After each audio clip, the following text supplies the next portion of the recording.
Hello, my name is Piper Kerman. I'm 33 years old. I became a graduate of Smith College in 1992. I met my wonderful, loving fiance in 1993, and we had a beautiful life together, until my past caught up with me. What do you mean it caught up to you? Well, 10 years passed, and suddenly I'm indicted on drug charges and money laundering. I went to court and I pled guilty. Why would I risk facing more time? The judge sent me to a low-security federal prison in Danbury, Connecticut, and I'm here for 13 months. So who was this friend of yours? Oh, her name was Nora. She was my girlfriend. She was an impossibly cool and stylish older woman. She was everything I needed at the time. She got me into a lot of trouble, though. I trusted her, and she got me involved in her business, so I smuggled money across borders for her. But I left that behind. I found a man, Larry, who I fell in love with. We moved to New York, and we got engaged. But my past caught up with me. So how is it living with so many other women inmates in such close quarters? I get by, but Piper was more prepared to live with a bunch of women in such close quarters than some of my fellow prisoners, who were driven crazy by shared female living. There was less bulimia and more fighting than she had known as an undergrad, but the same code was present. A sisterhood alliance on good days, shared with humor, and drama and gossip on the bad days. So what's it like for all of you dealing with us cops in here? Our relationship with y'all are different than the outside world relationships. Our relationship is forced. Your words mean everything, and our words mean little to nothing. You can command us to do everything, and our refusal can only result in punishment. You must hate that Nora chick for getting you involved in all of this and stuck in here. Well, I came to terms with everything after I ran into Nora at a later time. I wanted to forgive her. It made me feel a lot better about where I was and where I knew she was going for a long time. If I forgave her, I know it means I became a strong, good person who's taken responsibility for what I've done. Haven't you learned by now that you prisoners have no privacy in here? Your world is ours. Americans have a right to speak to power, but as an inmate, that right evaporates. It's terrifying and unnerving when we look up from changing out of our sports bras and shorts back into uniform, lying in bed, reading, and even crying is observed by these men. What is private in the real world is all public in jail. So what happens if you or any of the other inmates misbehave at Danbury?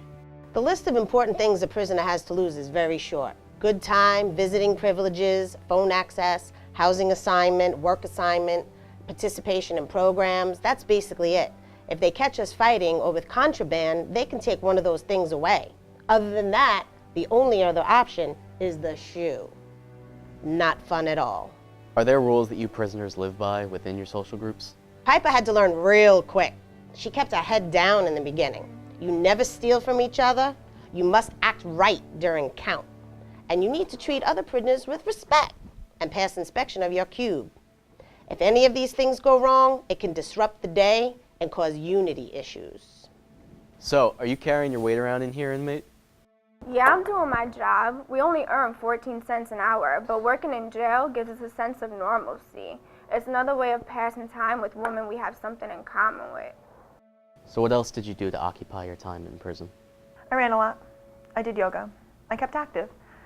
I made sure I read all the time, and I participated in educational programs for the prisoners.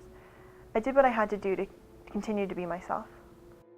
So besides your usual jobs and hobbies, what other activities or programs does the prison offer? There's a rehabilitation program available to prisoners with drug addictions, as well as a seeing eye dog puppy program for prisoners with longer sentences. And at least we got Yoga Janet to help us focus on our inner selves.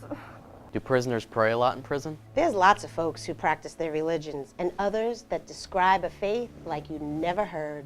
Does Piper? Piper was really moved when a friend of hers spoke about learning of an unshakable faith that gives real strength you can carry for a long time. So how does doing time affect the families and the children of other inmates? It's sad hearing horror stories from the mothers with many children at home.